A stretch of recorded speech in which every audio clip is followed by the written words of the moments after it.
Buenas noches, doctor, ¿cómo estás? ¿Cómo están? Buenas noches a todos. ¿Me indicas, doctor, si es que podés compartir la presentación? Sí, a ver, un segundo.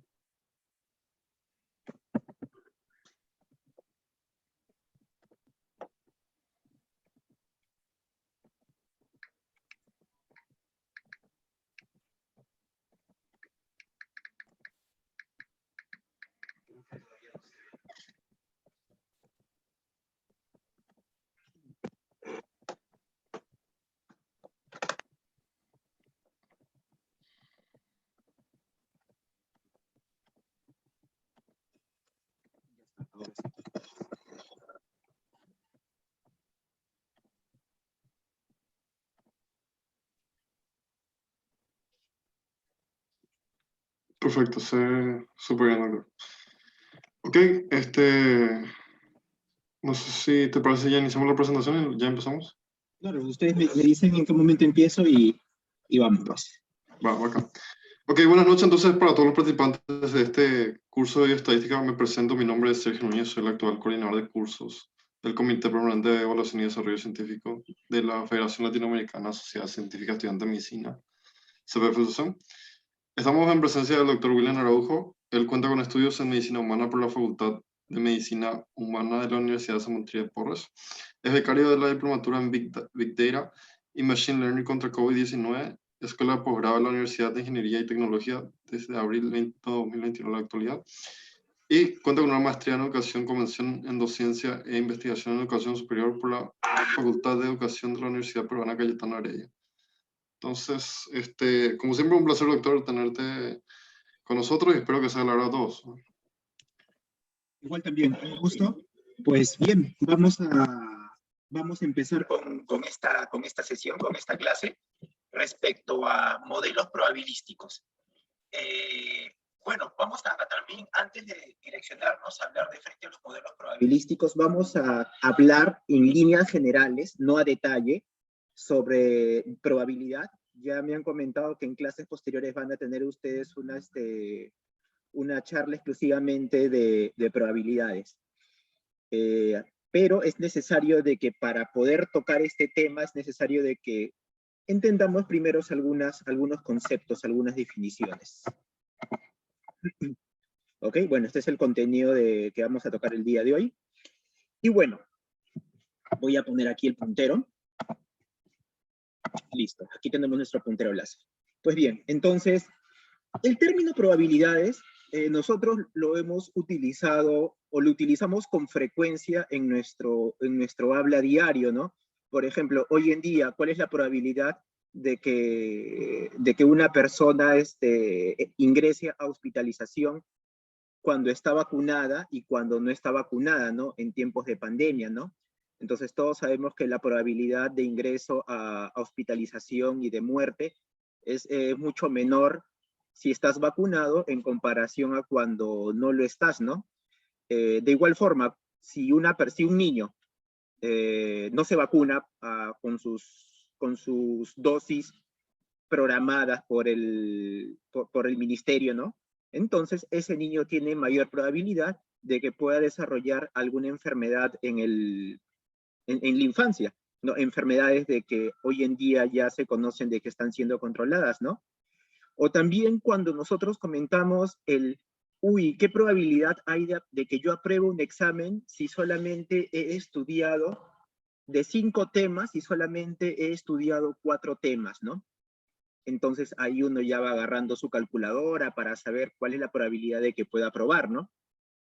Entonces, este término nosotros lo utilizamos con mucha frecuencia y también lo hemos utilizado en nuestros cálculos durante la etapa escolar y durante la etapa también de preuniversitaria. Ya cuando uno es médico, ya se da cuenta la importancia que tienen las probabilidades para las tomas de decisiones. Si uno quiere dar un determinado medicamento, un determinado tratamiento a una persona, si uno quiere saber si determinada terapia va a funcionar en determinado paciente, uno nunca puede decir de que estoy 100% seguro de que va a funcionar, porque siempre hay una probabilidad de que ese efecto no llegue a desarrollarse. Hay personas en donde un simple paracetamol les calma el dolor de cabeza y otras personas a las que el solo uso de paracetamol no es suficiente y tienen que hacer uso de algún AINE, ¿no? Entonces, ¿de qué depende eso? De las probabilidades. Todos son cálculos matemáticos, cálculos estadísticos, que al final lo que tenemos que hacer nosotros es aprender a interpretarlos. Pues bien, entonces, nosotros ahora en esta sesión vamos a ver cuáles, digamos, vendrían a ser los modelos que ustedes pueden usar para poder tratar de explicar un evento en salud-enfermedad. Entonces, primero empecemos con algunas definiciones, ¿ok? Desde lo más sencillo, estos son temas que ya tocamos en el colegio todos nosotros, pero vamos a tratar de extrapolarlo al conocimiento médico y científico. Experimento aleatorio, ¿ok? Acá ustedes pueden representar la definición de experimento aleatorio con una E mayúscula. Y recordemos que en nuestra etapa escolar, a nosotros nos definieron que un experimento aleatorio es un suceso cuyo resultado no se puede predecir con certeza. Por ejemplo, a veces me dicen, a veces me hacen la consulta de lo siguiente: ¿cuándo va a terminar la pandemia? ¿No? Entonces, es una situación que nadie en el mundo lo sabe, pero sí puede elaborar modelos probabilísticos para poder intuir o predecir cuándo posiblemente puede terminar la pandemia a nivel mundial.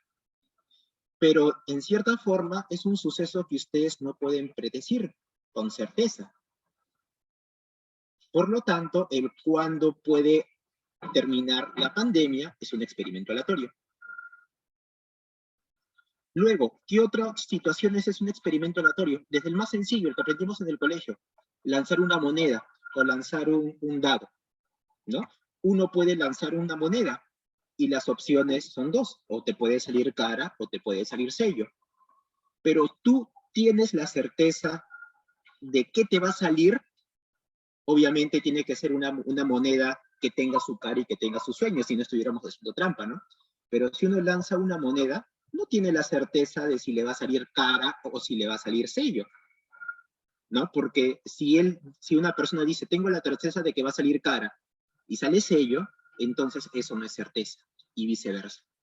De igual forma, si lo extrapolamos al término al término médico y científico, un experimento aleatorio es preguntar, por ejemplo, yo les digo, y a ver, aprovechemos también para usar el chat: ¿cuál es el estado de salud de ustedes? De cada uno de ustedes, los presentes en el chat. Así de que, por favor, en el chat, ustedes me van a decir si su estado de salud actual es sano o es enfermo. A ver, quiero ver en el chat, por favor. Ustedes me van a decir cuál es el estado de salud de cada uno en estos momentos. ¿Cómo considera que sea sano o que sea enfermo?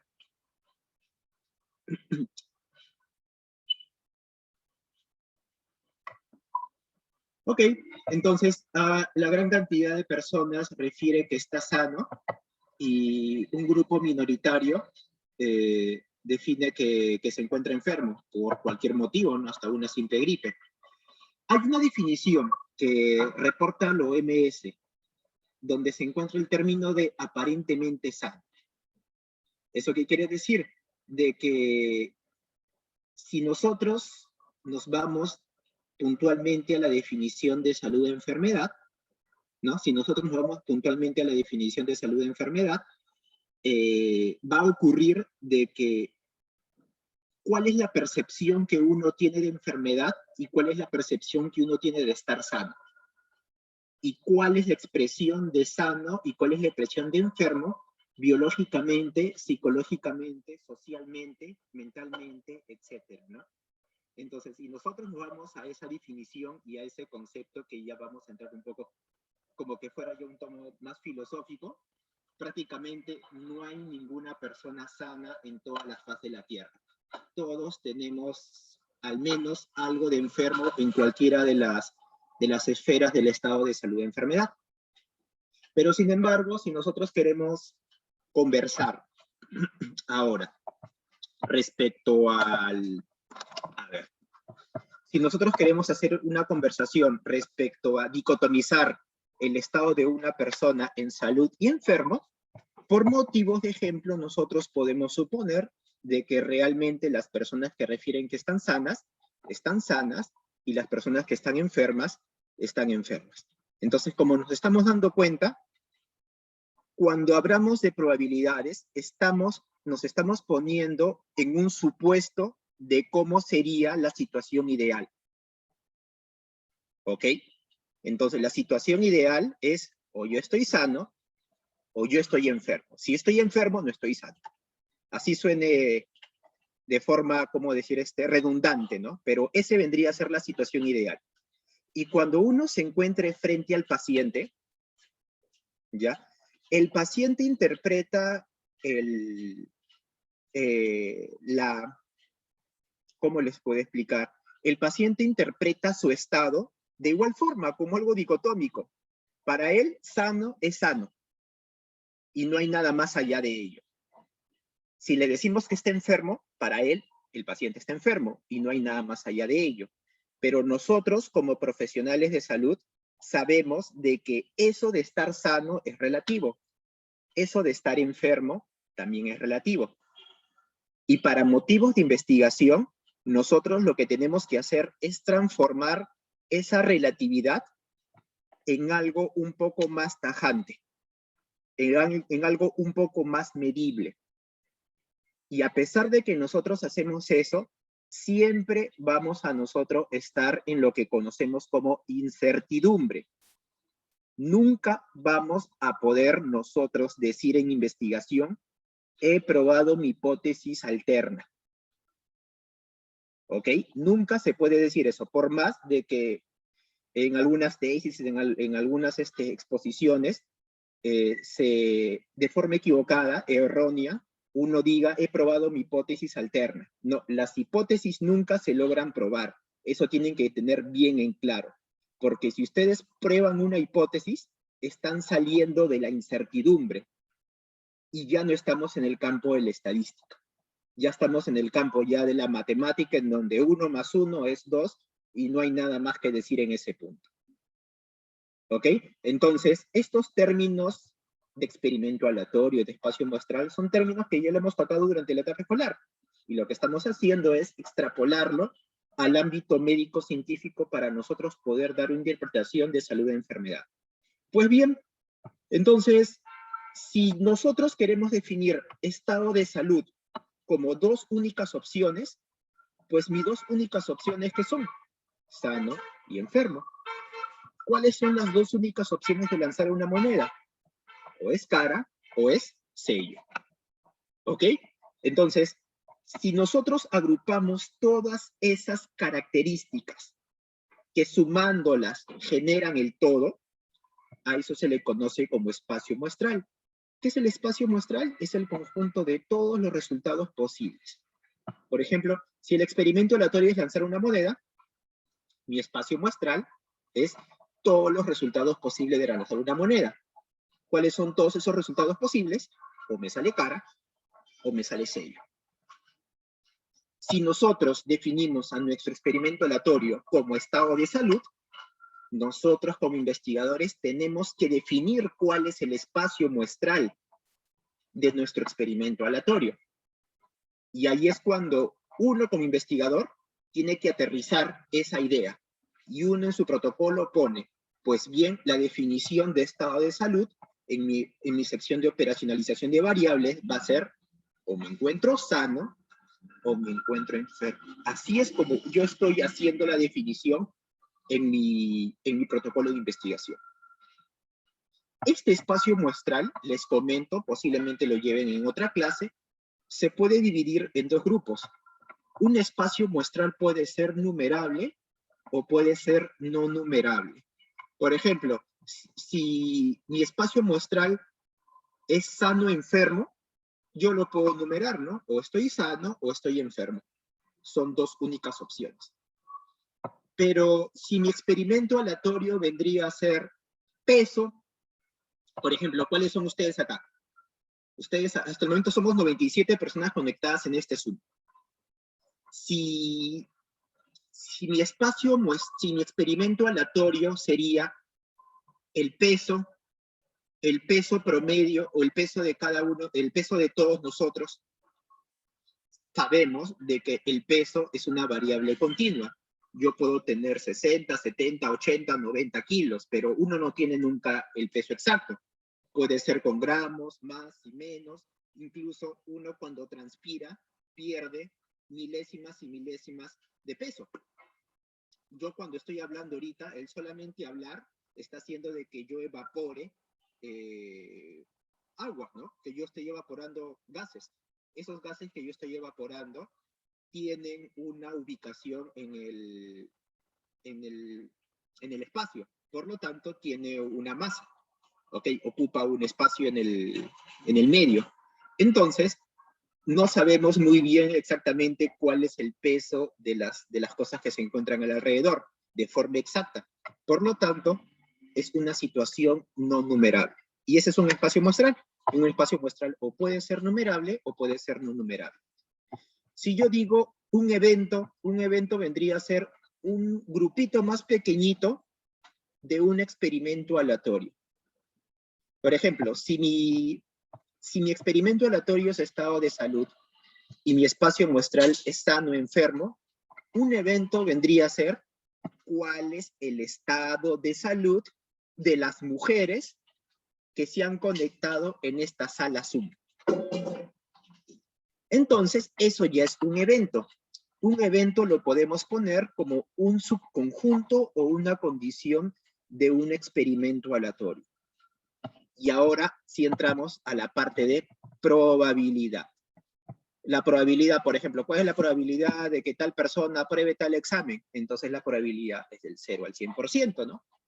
Entonces hay axiomas, hay verdades que ya es como que se establecen tal como son. Un axioma es una verdad que no hay refutación frente a ello.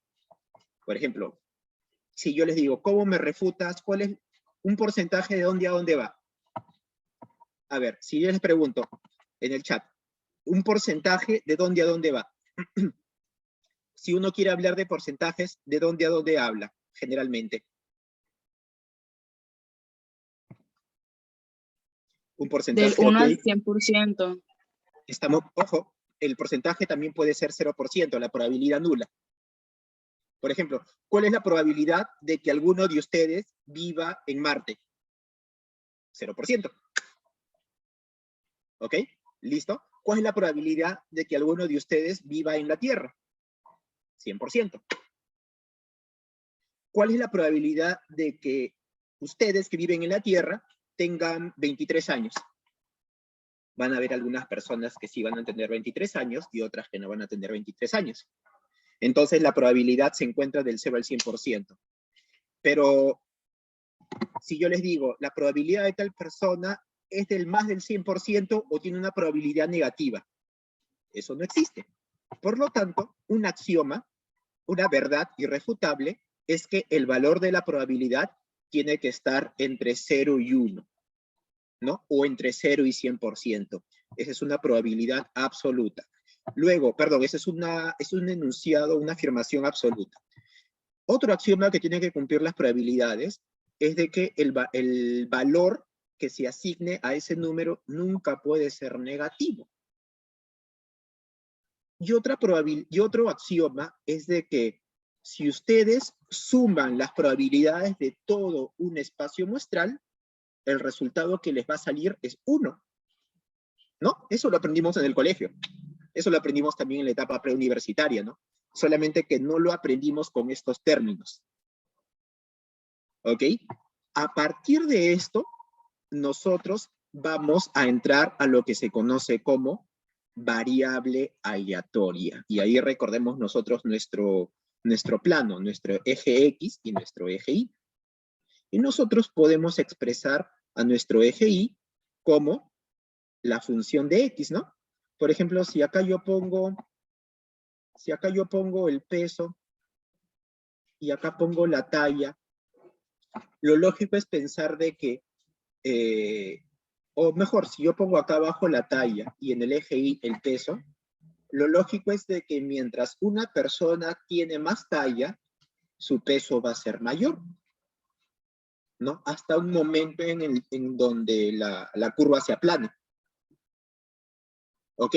Pero de por sí, esa variable talla es una variable aleatoria, porque puede ser cualquier número entero, con decimales. ¿Ok? Entonces, esta primera diapositiva ha servido para que nosotros podamos entender lo que es un experimento aleatorio, lo que es un espacio muestral, lo que es un evento, lo que es una probabilidad y lo que es una variable aleatoria. Hasta ahí, chicos. ¿Alguna consulta, alguna pregunta que tengan? Agradecería si lo escriben por el chat. Quiero saber si se ha entendido esta parte de aquí para poder pasar a la siguiente diapositiva.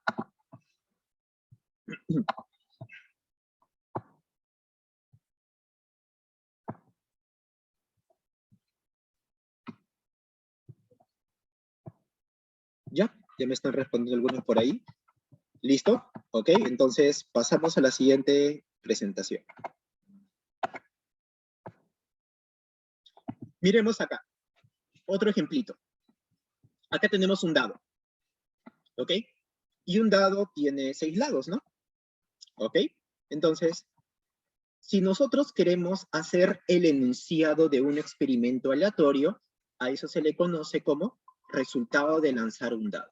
El experimento es el resultado de lanzar un dado. O sea, el lanzamiento de un dado. Mejor, vamos a borrar esta palabra que dice resultado, porque el experimento aleatorio es el lanzamiento de un dado. Y producto de ese lanzamiento, ¿qué te van a salir? Valores que van del 1 al 6. Entonces, el experimento aleatorio tiende a representarse como una X mayúscula. Y el resultado de ese experimento, voy a borrar esto de aquí para que no se confunda. Esta palabra resultado lo borramos. Entiendan al experimento aleatorio como una acción. Entonces, la acción que yo realizo es lanzar un dado. Esa es la acción. Los resultados que te salgan producto de ese lanzamiento ya son valores. Y esos valores pueden ser del 1 al 6. ¿Ok? Pero yo no sé si va a ser del 1 al 6. Perdón, yo no sé si va a ser 1, o si va a ser 2, o si va a ser 3, 4, 5 o 6. Por lo tanto, a eso se le conoce como una variable aleatoria. Vamos entendiendo. Cada uno de esos valores que nos salga, por ejemplo, yo digo, ¿cuál es la probabilidad de que me salga 1? Ah, ya, pues la probabilidad de que me salga 1 es 1 en 6. ¿Cuál es la probabilidad de que me salga 2? La probabilidad de que me salga 2 es 1 en 6. Ah, quiere decir de que si tengo un dado, la probabilidad de que me salga cualquiera de los numeritos del dado es 1 en 6. Entonces, cada uno de estos valores de la variable, ustedes lo pueden representar en forma de probabilidad. Y la representación, a eso se le conoce como función de probabilidades. ¿Ok? Lo que ya estoy hablando ya son términos más estadísticos. A eso se le conoce como función de probabilidades. Y ustedes pueden representar cada una de estas funciones con cada uno de sus números. Claro que sí. Entonces, miren, aquí he hecho unas tablitas, ¿no? Por ejemplo, aquí he puesto el X, cada una de las posibles opciones del dado los he puesto acá.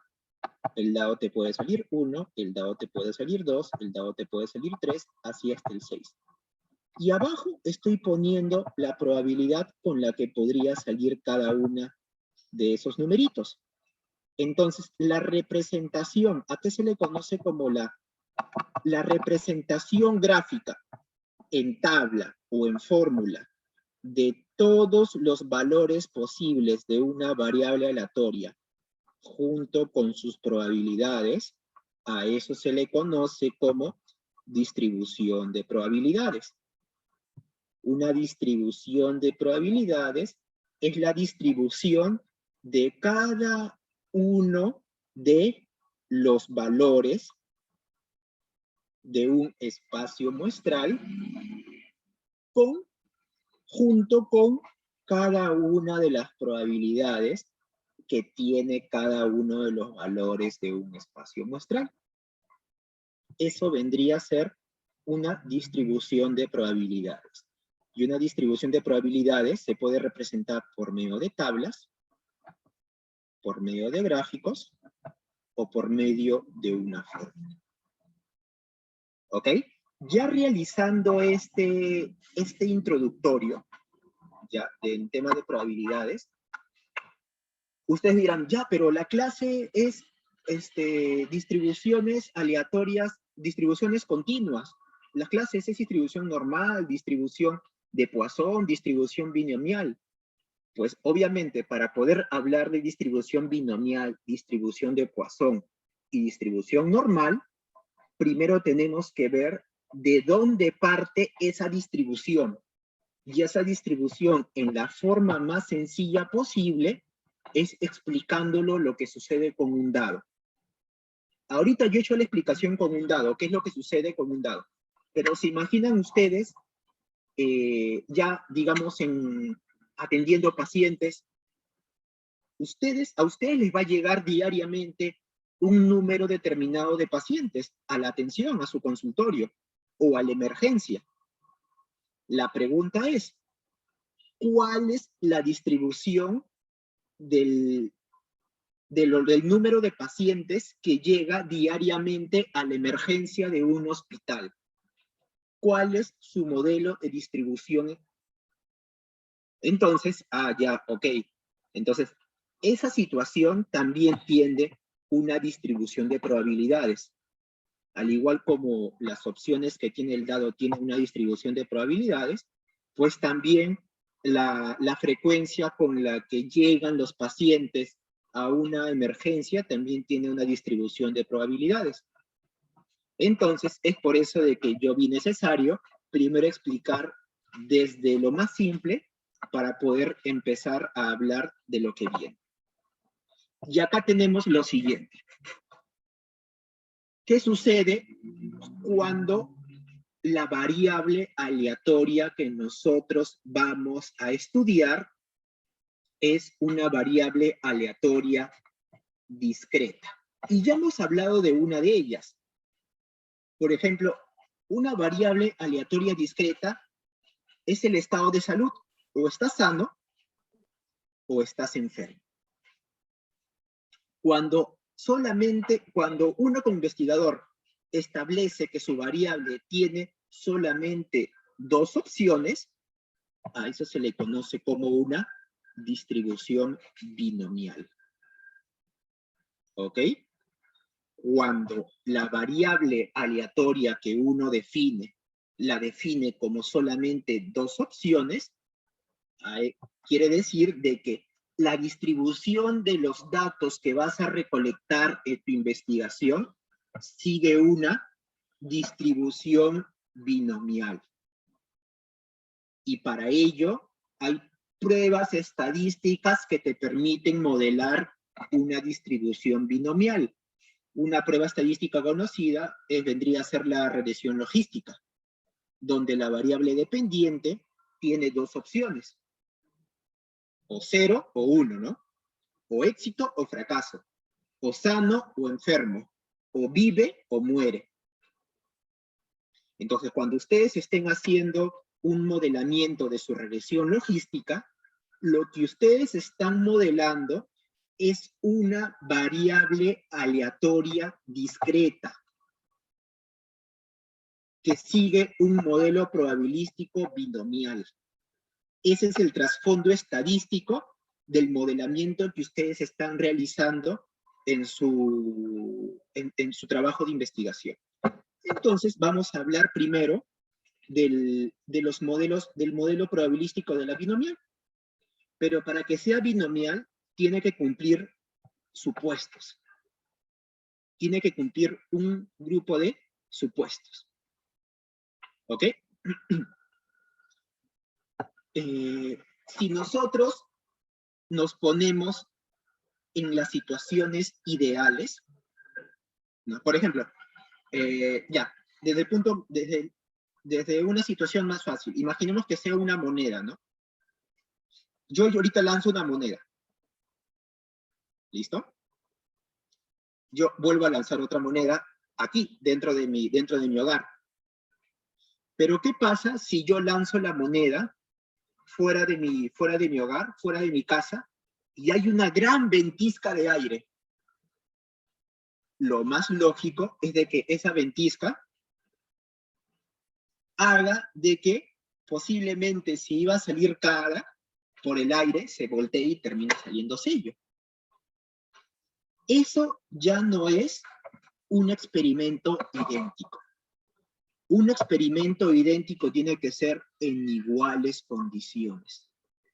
Entonces, tengan en cuenta que si ustedes quieren correr una regresión logística que sigue una distribución binomial, tienen que asegurarse que cada uno de los desenlaces recolectados sean lo más idénticos posibles en su experimentación. Porque si no es idéntico, ahí viene lo que se conoce como sesgos. Otro supuesto que tiene que cumplir la distribución binomial. Solamente hay dos posibles opciones. O es éxito o es fracaso. O es cara o es sello. O es vive o es muere. O es sano o es enfermo.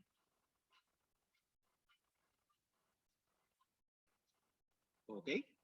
Otra cosa, la probabilidad de éxito y de fracaso no va a cambiar. Siempre va a ser constante. Y finalmente, el hecho de obtener un resultado al momento de lanzar el dado, o sea, si yo lanzo ahorita una moneda, si yo ahorita lanzo una moneda y me sale cara, cuando yo vuelvo a lanzar una moneda, el resultado que me salga no depende de la cara que me salió anteriormente. ¿Ok? Por favor, agradecería que apaguen sus micros, por favor. Ok, ¿listo? Entonces, el resultado que me salga en una siguiente lanzada que yo haga de la moneda, ese resultado es independiente de la lanzada que yo hice previamente. No depende de eso. Porque si dependiera de ello, ya no estuviera en una distribución binomial. Por ejemplo, en el tema de COVID, el sano enfermo, prácticamente el que yo esté enfermo, y si yo estoy enfermo y enfermo a los demás, la enfermedad de los demás depende de que yo les he contagiado. Eso ya no sigue una distribución binomial. ¿Por qué? Porque el proceso de salud de enfermedad hace de que no se cumple con este supuesto, que vendría a ser independencia de los experimentos o independencia de los ensayos. Entonces, estos son los supuestos que tiene que cumplir una distribución binomial para que ustedes puedan hacer el modelamiento de una distribución binomial. Y aquí está la formulita. Aquí está la formulita. Función de X, ¿no? Procesos factoriales. Esto de acá, si bien es una fórmula como que a veces puede asustar, su expresión resumida vendría a ser aquí. La variable aleatoria sigue aproximadamente una distribución binomial, con un número de participantes de tanto y una probabilidad de éxito de tanto. Entonces, con estos resultados, ustedes ingresan esas características en su programa estadístico, sea Stata, sea R, sea Python, el que mejor manejen, y les sale directamente el procedimiento. No se confundan distribución binomial, por favor, con distribución de Bernoulli. A veces hay confusiones en ello. La distribución binomial es diferente a la distribución de Bernoulli porque la distribución de Bernoulli ocurre en un solo experimento. La binomial ocurre en varios experimentos continuos. Por ejemplo, miremos este ejemplo 2. Acá dice, ¿cuál es la probabilidad de que una empresa realice una venta en una... A ver, la probabilidad de que una empresa realice una venta en una visita la probabilidad es 30%. Si en una semana realiza 10 visitas, quiere decir de que está repitiendo los eventos. Cuando los experimentos se repiten, cuando esos experimentos se repiten en un proceso, a esto ya ustedes pueden decirle distribución binomial. Pero si ese proceso no se repite y solamente se lleva a cabo una vez, por ejemplo acá, lo mismo, la probabilidad de que una empresa realice una venta en una visita es 0.3%. Y de frente te dicen, determinar la media y la varianza de esta variable, determinar la media y la varianza, pero no te dice nada de que realiza otras visitas. Acá sí te dicen, acá realiza 10 visitas. Acá solamente realiza una visita. Entonces, si tu distribución cumple con estos criterios y aparte de ello, solamente te especifica de que es un experimento el que se realiza, a eso ya se le conoce como distribución de Bernoulli. Sin embargo, si los experimentos se realizan de forma reiterada en las mismas condiciones, a eso se le conoce como distribución binomial. Entonces, entre Bernoulli y binomial, la diferencia es de que Bernoulli es un experimento y binomial es más de un experimento, las veces que uno desee. Bien, hemos terminado con la distribución binomial, con el modelo probabilístico discreto, binomial. Ahora pasemos a otro modelo probabilístico discreto, que vendría a ser la distribución de Poisson. Acá tenemos a Poisson, él es el responsable del nombre de esta distribución. Igualito, ¿cuáles son los supuestos de esta distribución? ¿Ok? Uno de los supuestos es de que la variable que ustedes vayan a estudiar ocurre un número determinado de veces en un tiempo definido. Ya. Esto ya tiene que ver con las atenciones que llegan a emergencia. Por ejemplo, si ustedes están haciendo su guardia su guardia nocturna, desde las 8 de la mañana hasta las 8 de la noche. ¿Ok? Ustedes están en su guardia nocturna ahí, ustedes ya están en la etapa de internado, y son y bueno, pues el médico residente y el médico asistente mencionan, ¿no? Me llamas cuando la situación sea grave. Si no, no me despiertes. Ok, pues bien. Entonces son las 8 de la noche. Estás tranquilo, ¿no? Llega a las 9 y llega un paciente. Ok, listo. Llega a las 10 y tienen 3 pacientes más. Ok, vamos 4 pacientes. Llega a las 12, 1 de la mañana y les llega otros 4 pacientes más. Y ya es como que, no me alcanzan las manos para poder atender a gran cantidad de pacientes. ¿Ok?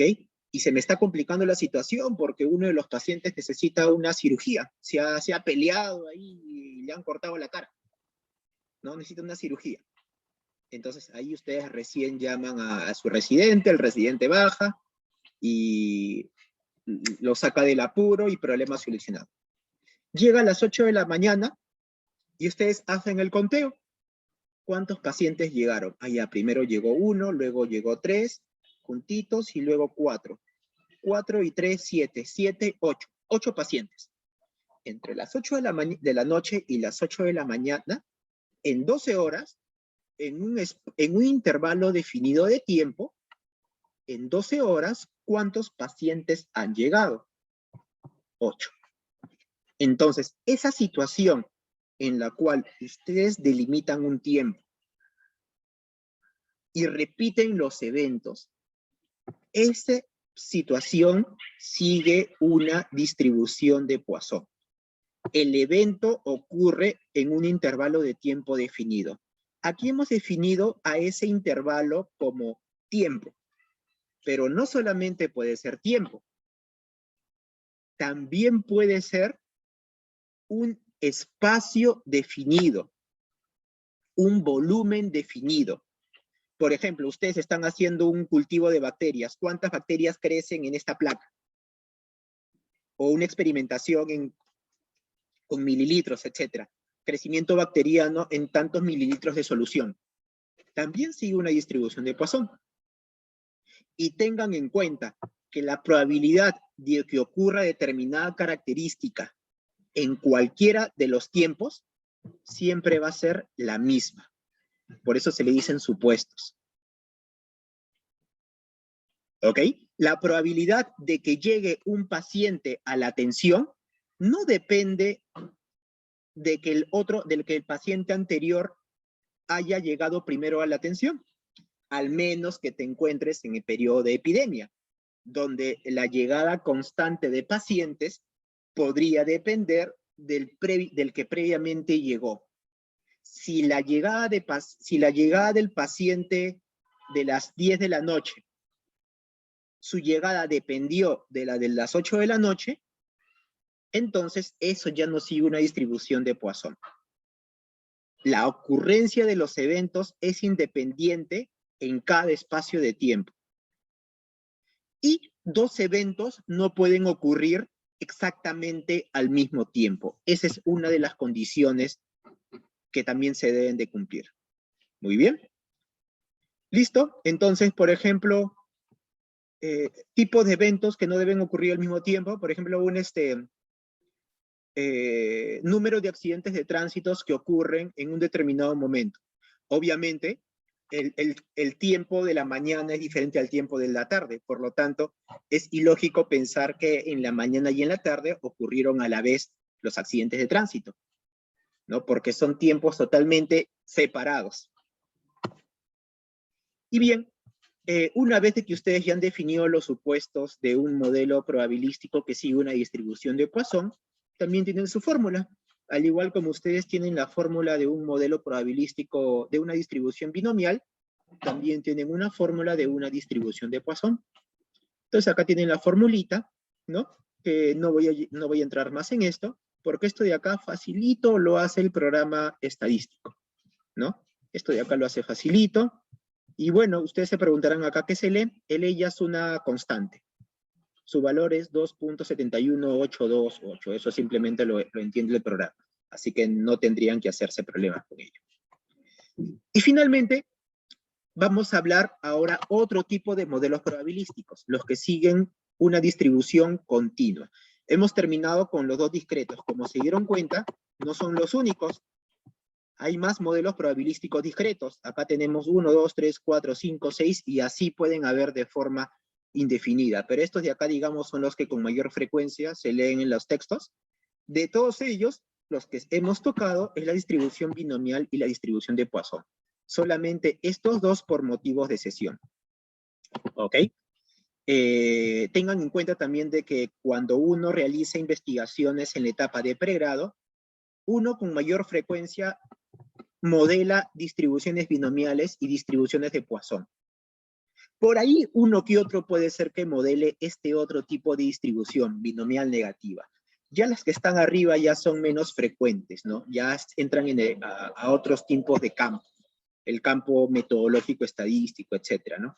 Pero las que uno modela en la etapa de pregrado y las que uno generalmente presenta como tesis de fin de carrera, son distribuciones discretas que siguen una distribución binomial.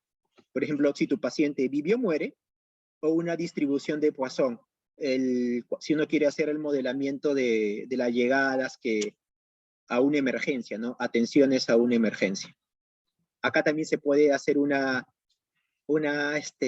prevalencia, una cuantificación de la prevalencia, también se puede hacer con una distribución de Poisson. Bien, eso es en cuanto a modelos discretos, y la continua que mayormente modelamos en el pregrado es la distribución normal. La distribución normal ya la conocemos hasta el cansancio. Aquí se encuentra la distribución normal, ¿no? Donde su media, mediana, prácticamente tienen el mismo valor. Acá tenemos una variable continua, por ejemplo, el peso de estas vaquitas. Acá una vaca pesa 30 kilos, una vaca chiquita. Acá tenemos una vaca que pesa 1000 kilos. Acá tenemos otra vaca que pesa 496.9992. A eso se refieren con continuo, ¿no? Porque tiene decimales. Entonces ustedes podrían hacer un modelamiento de la distribución del peso de la vaquita. También podrían hacer un modelamiento del peso de sus pacientes, de la talla de sus pacientes.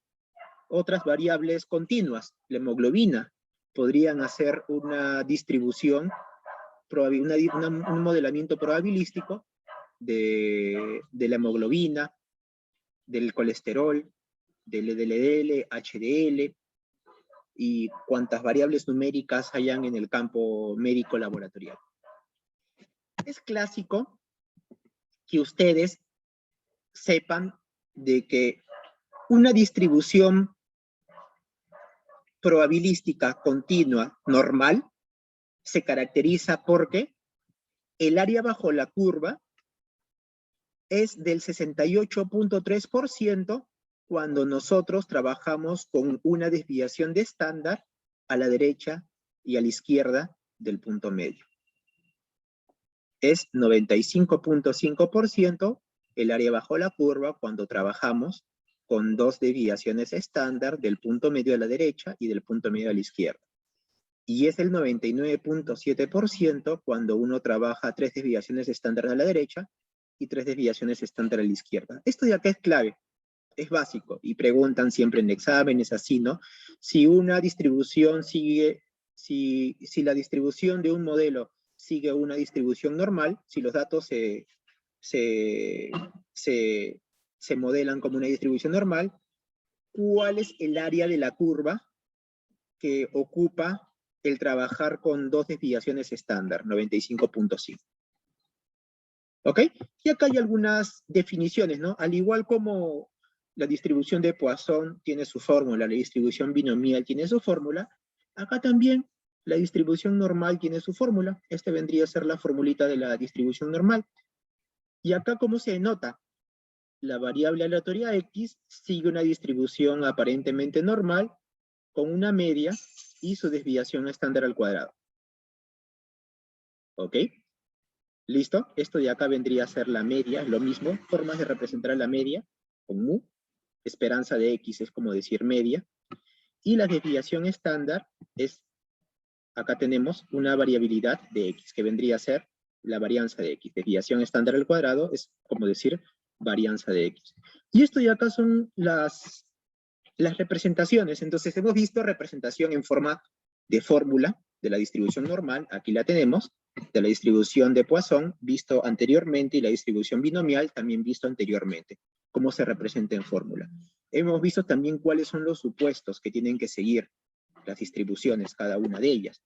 Dentro de los supuestos que sigue esta distribución normal, es de que tanto la media como la mediana son iguales o similares. Es uno de los supuestos que se asume con la distribución normal.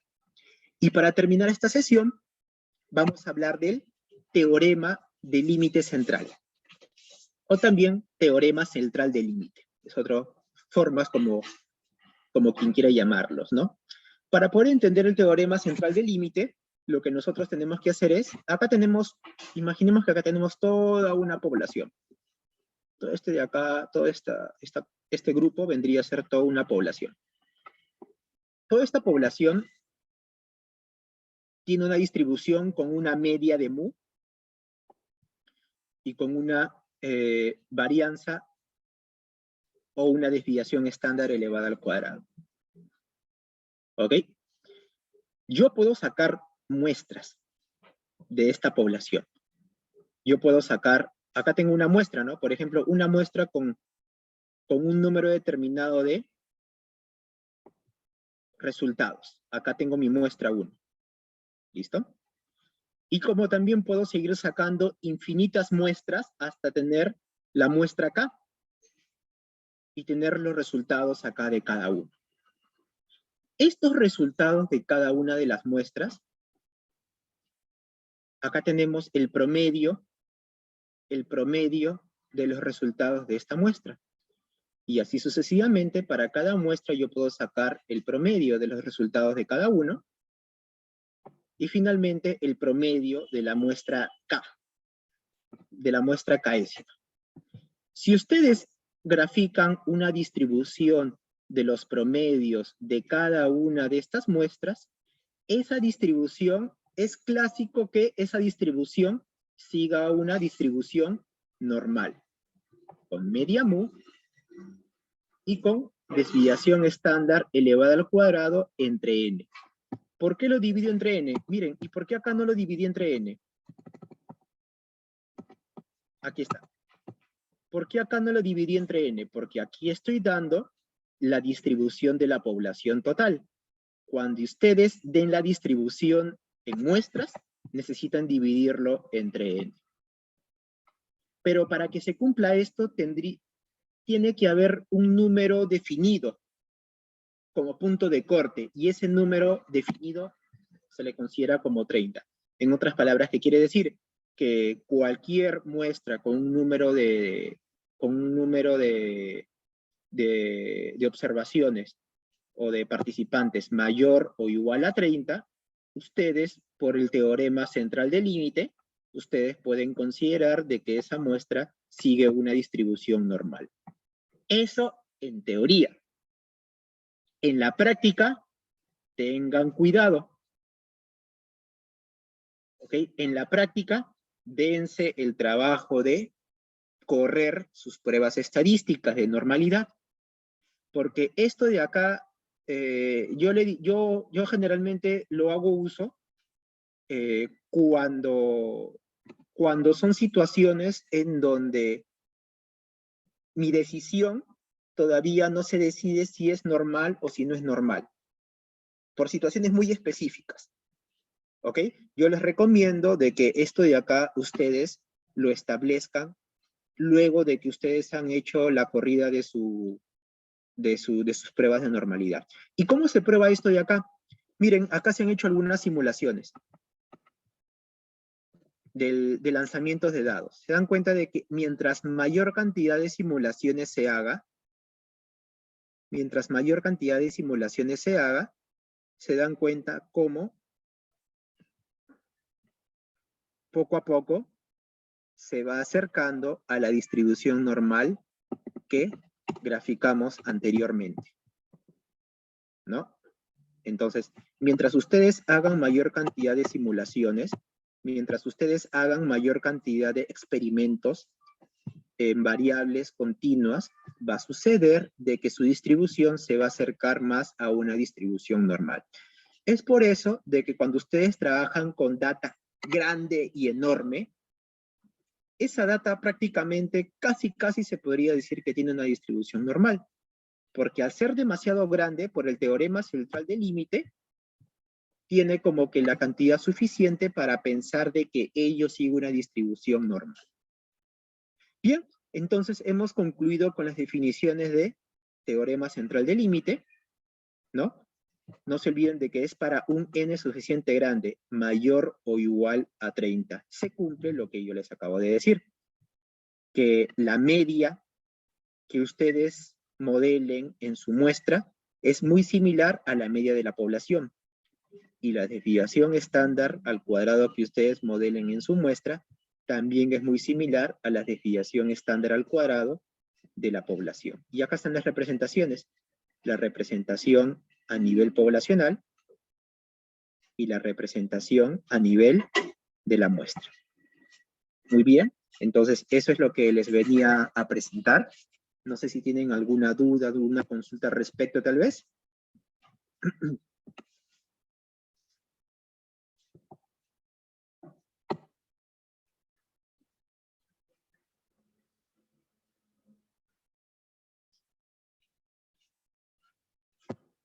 Voy a fijarme en el chat, no sé si hay alguna consulta.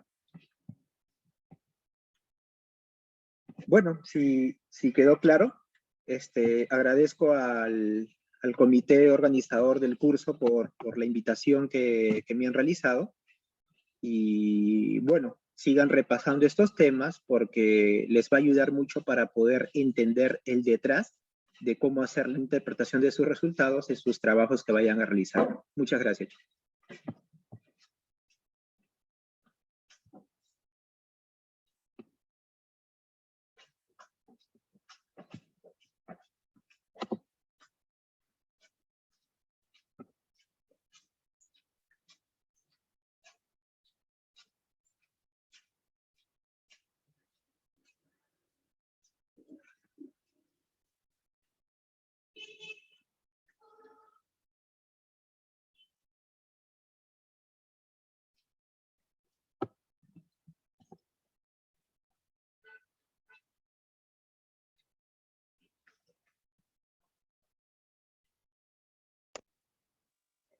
Excelente. Entonces, creo que no hay más preguntas, doctor. No sé si te parece, si esperamos un ratito. Lo que me llegó por el chat, no sé si podrías pasarnos la presentación. Eso sí me pidieron, doctor. No sé si... Claro, claro, yo lo comparto sin ningún problema para que le puedan hacer uso. Dale, perfecto. Eso es lo que me llegó. Voy a preguntar en el chat del grupo, no sé si me llegó algo. Porque, como te digo, pasa que algunas personas, doctor, por ejemplo, no tienen esa gana para escribir en el chat o preguntar por el micrófono, pero suelen escribir en el grupo, entonces yo suelo leer así el grupo. No sé si... No, creo que no hay preguntas. Bueno, entonces ya te agradezco, doctor, por esta colaboración. Estuvo bastante buena la conferencia. Creo yo que complementando con la conferencia que justamente teníamos que dar antes de esta, yo creo que ya por lo menos van a poder consolidar de cierta forma estos conocimientos que se estuvieron dando. Te agradezco realmente por la colaboración y ojalá que un poco más adelante podamos volver a encontrarnos. Claro, excelente, no había ningún problema. Más bien, muchas gracias también por la invitación. Excelente, doctor. Muchísimas gracias. Ok. Ahora para los participantes, les voy a estar enviando el